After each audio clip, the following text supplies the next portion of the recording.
हजारो मैलांचा प्रवास, वेळेचं अंतर, पण मनाला लागलेली ओढ मात्र एकाच खास क्षणाची होती, ते म्हणजे भावाचं लग्न. प्रत्येक बहीण या क्षणासाठी खूप एक्सायटेड होते. भावाच्या लग्नासाठी मी खास अमेरिकेतून भारतात आले. आज जेव्हा आमचं वऱ्हाड या अतिशय सुंदर आणि भव्य कार्यालयात पोहोचलं, तेव्हा ज्या थाटात आणि आपुलकीने आमचं स्वागत झालं, प्रवासाचा सगळा थकवा एका क्षणात गळून पडला. नवरदेवाची बहीण असण्याचा तो एक वेगळाच आनंद आज माझ्या चेहऱ्यावर ओसंडून वाहत होता. आज होतं सीमंत पूजन. ज्या भावासोबत लहानाची मोठे झाले, ज्याच्याशी भांडले, खेळले, आज त्याला नवरदेवाच्या रूपात बघताना माझे डोळे नकळत पाणावले.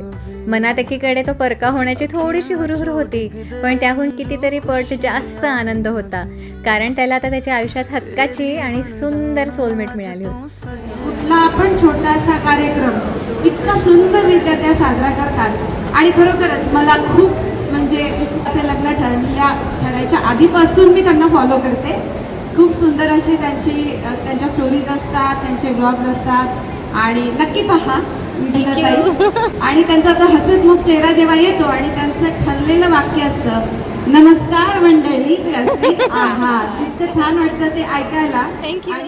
आणि मग झाली नवरीची एंट्री. ती माझ्यासाठी खूप स्पेशल अशी मोमेंट होती, कारण मी आज तिला पहिल्यांदा बघणार होते आणि ती भेटणार होते. तेव्हा तिला फायनली मी बघितलं, मनात विचार आला, yes, she is just perfect for him.